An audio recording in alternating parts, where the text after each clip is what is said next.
Proposal contract invoice. This is a great tool in Dubsado to get clients booked faster and to get you paid faster as well. So what we're going to do is set up the proposal template to also show the contract and invoice to create that streamlined booking experience. And I'll kind of demo what that looks like as well. So it is going to help to be familiar with proposals, contracts, and invoicing already. I'm not going to go over any of these in depth on their own because we're connecting the three pieces together. But we had some really great webinars throughout this workshop series all about proposals and contracts. So make sure to kind of go back and check those out. They are on our YouTube channel. So all we really need to create this is a proposal template and a contract template. And everything, all the magic actually just happens inside the settings for the proposal. Okay, so step by step, how do we do this? As I mentioned, it's very simple. Over in Dubsado, we are just going to go to our form templates here, and you're going to open the proposal that you want to connect the contract and invoice to. So under the proposal heading, I will just click on, we'll use our package selection proposal example. So you already should have your proposal created at this point. And then over in the settings tab up here at the top is where we connect those elements together. And it's all under this area for proposal options. So I'm going to check show contract, and this allows me to connect a contract to the proposal so that when we send the proposal out, the contract is already included. You'll see what this looks like in a moment. So what you need to do is select a specific contract template to attach here. It does already need to be created. So you can choose from any of your contract templates. I will choose this one here. And then the other one is, do we want to show the invoice to the client? And that's this checkbox right here for show invoice. Now, Dubsado is going to make an invoice when you use a proposal every single time, regardless of whether or not you check this box. What this setting does is we're just telling Dubsado that we want to actually show the client their invoice at this step. This is optional, so you don't have to do this. For example, if for any reason you're invoicing outside of Dubsado or you want to check things over before you let the client pay, you could leave this unchecked, but Dubsado is still going to make the invoice based on the packages the client selected. So we're not controlling whether the invoice gets made, we're just controlling whether or not we show it to the client at this stage. Guys, that is literally it. We check those two boxes and we have this amazing, powerful tool. So I'm going to save this so that we can see what it looks like on a project. So we've saved our template, and we want to do this at the template level on our proposal template so that every time we add that proposal to a project, these settings are in effect. It's always going to bring along this contract, and we're always going to show the invoice. We don't have to set it up every single time. So it's part of the template. Over in projects, I have a little example project here we'll hop into. And you'll notice there is no contract, there is no invoice, and we have no forms on here yet. So now we'll get into how to send the proposal contract invoice to the client. And the first method is just to do this manually. So to do this manually, we come into the project under the Forms tab here. And from this drop-down, we just select our proposal. Notice that I'm not making an invoice first. I'm not adding a contract to the project. We are just adding in our proposal. Let me find that here by searching. Okay, it's our package selection proposal. I'll click on that. We'll see our preview, and at the top, I will click Add. Now that I've done that, you could go ahead and click Send, but I am going to just close this preview out just to show you what's happened inside the project at this point. So a couple things have happened. We added our proposal to the project and it brought its contract friend along here. So you can see that service agreement contract was also added to the project automatically. And if I go to the invoices tab, you'll also see we now have a blank invoice. Anytime you add a proposal to a project, it is going to set up a blank invoice so that we have it ready when the client makes their package selections. Okay, so that is what has happened so far. Now we could send this out to the client, and all I need to do is click send on the proposal. It's this little link right here. And just by sending the proposal out, all three will be included. You don't need to attach the contract or invoice separately. It's all together. And to show you what this looks like on the client's end, I will, open this up in what's called an incognito browser window. So this is how we test things as the client in Dubsado. To do that easily, since I have this pulled up here, this button links to the proposal since we set this up to send it. And I'm just going to right click on this button. You won't be able to see this in the screen share, but when you right click on a link or something, a little menu pops up from your computer, and you should see an option here to open a link in an incognito window or a private browser window, depending on which browser you use. So you'll choose that open link in incognito option. And to show you this, I need to, this is never an easy transition here. I have to change the window that we're sharing. 1 second. Oops, come on.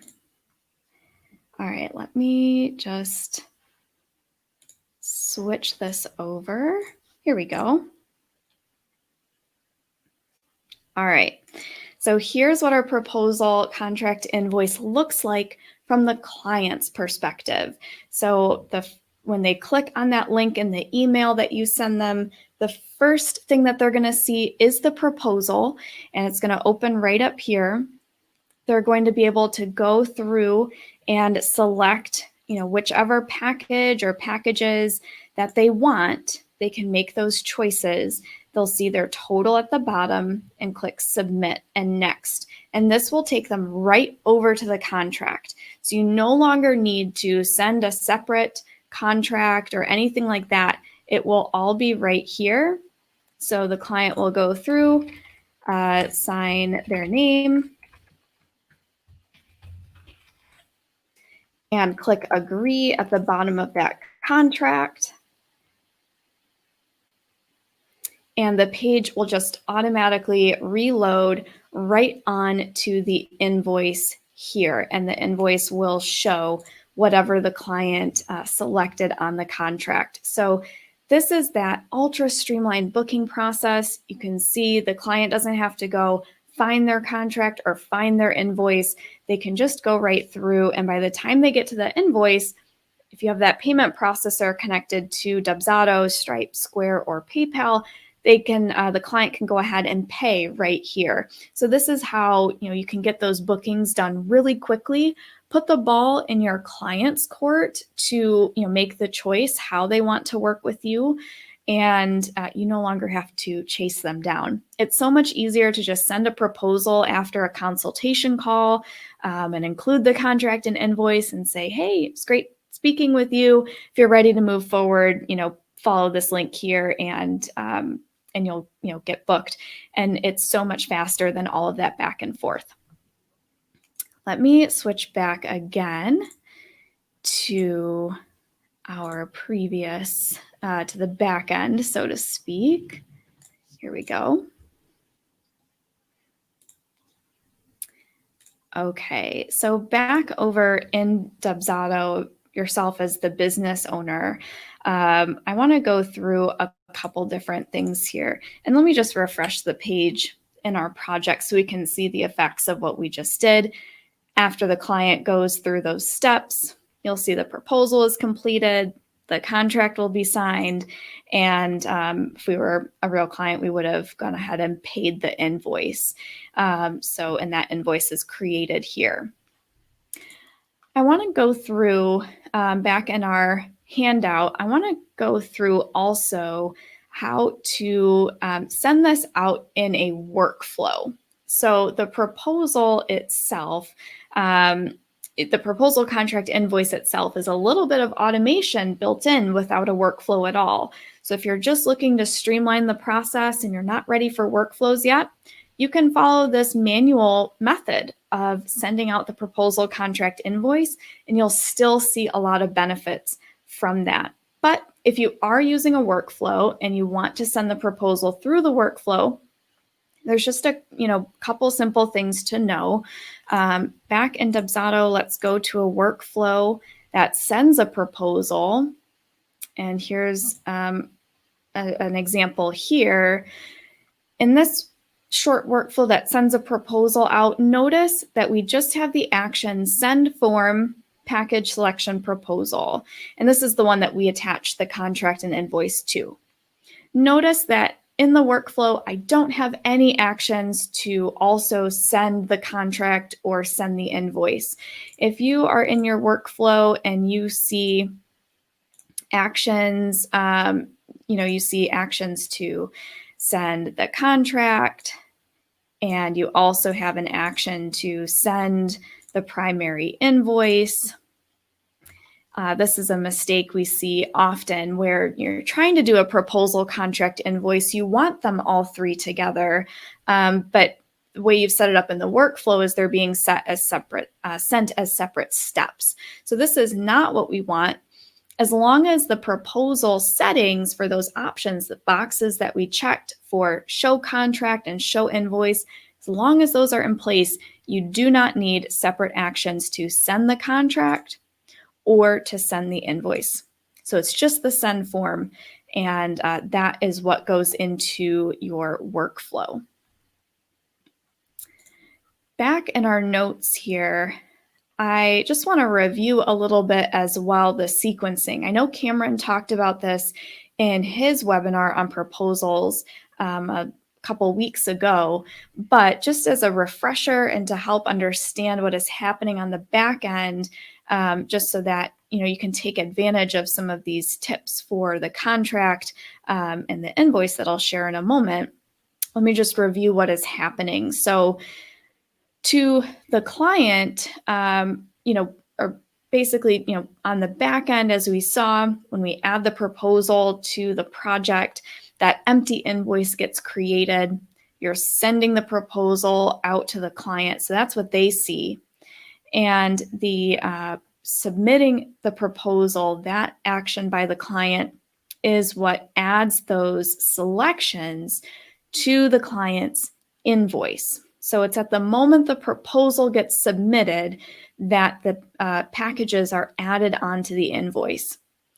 And for the client, what they see happening, there's an extra step in the middle if you're including the contract. So before they get to the invoice, they can see the contract. And this is where we can take advantage of some invoice smart fields inside the contract. And what this does is it allows you to autofill the packages that the client selected on the proposal into the contract. Why does this matter? Well, when you create a proposal template here, notice that there's only one basically opportunity to connect a contract. We can't connect different contracts for different packages. It's not possible. We can only add one. So the contract template that you add here needs to basically suit whatever the client ends up selecting on the proposal, that has to be kind of covered inside the contract. In some cases, your packages and service agreements for those packages may vary widely. And in those cases, you may need to set up a separate proposal so that you can connect separate contracts and only offer the packages that kind of match with that contract on that proposal. But In most cases, what you're able to do is go into your contract template here, and in one of the text boxes, we can just go into one of these example sections. We can add in the smart field under invoice, and I would do invoice item names and amounts. This will provide the most detail from what was selected on the proposal. You have other options here as well that you can experiment with, but this is a good one to start.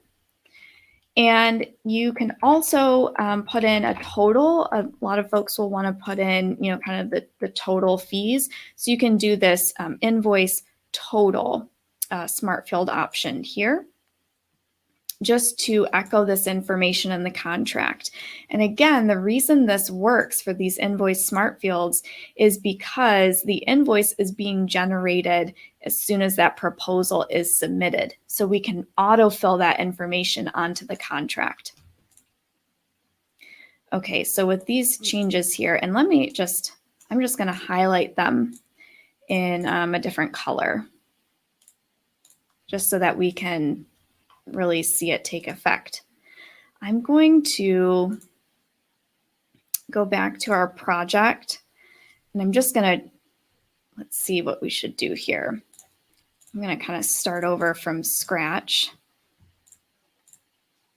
Just quickly remove the pieces that we had. I'm just going to delete everything. Whoops.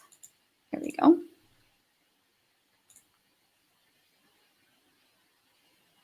And notice I made changes to the contract template. We don't have to refill it into the proposal.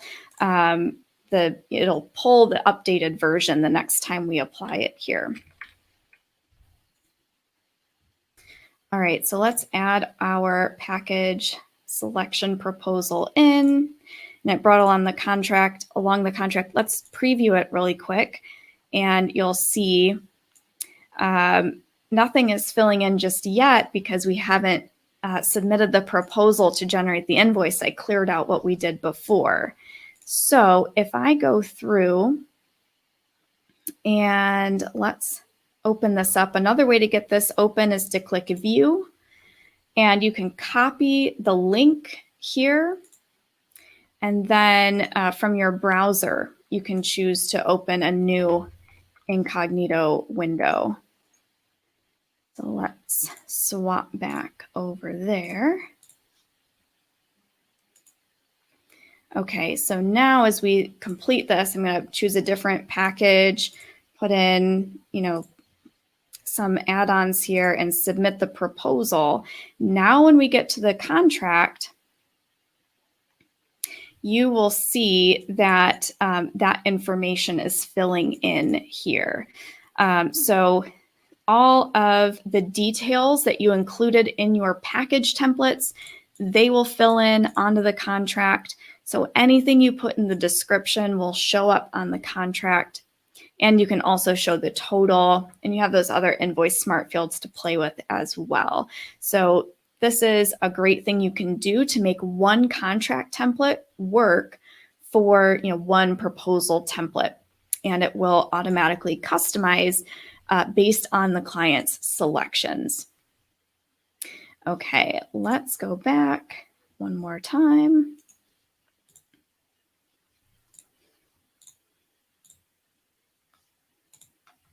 Here we go.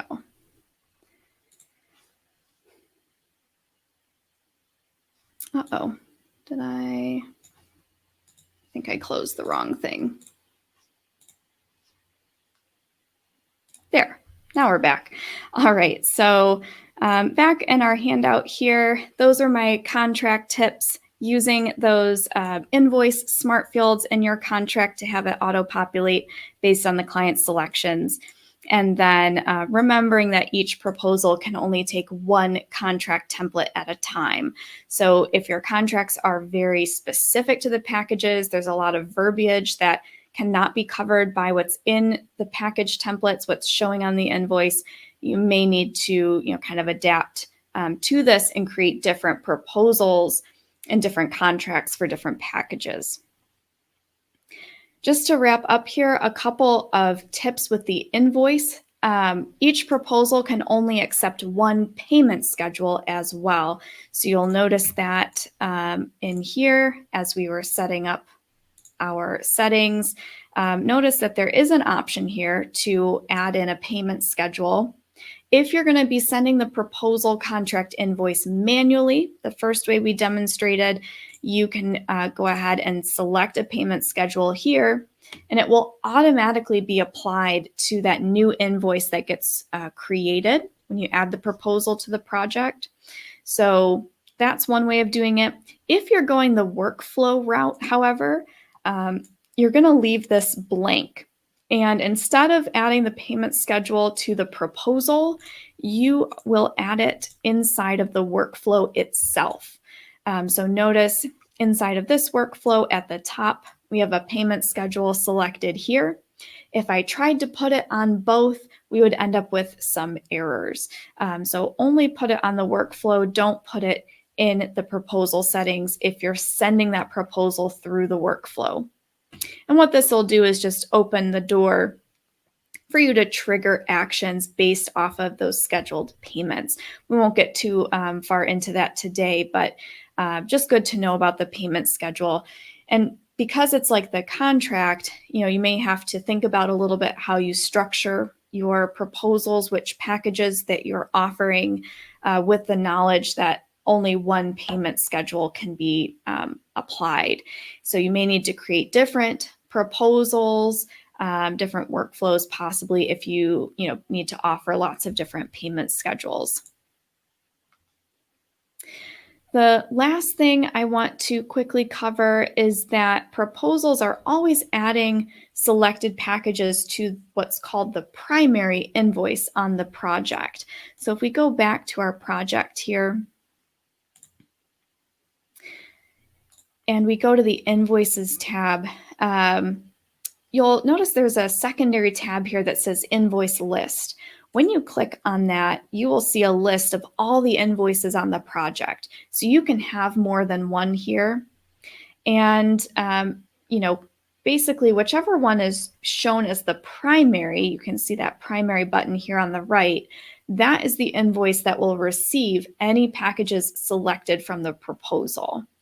So it actually is possible to send out more than one proposal inside the same project. I've seen this done before where there are many phases to a project and multiple decisions need to be made at multiple points.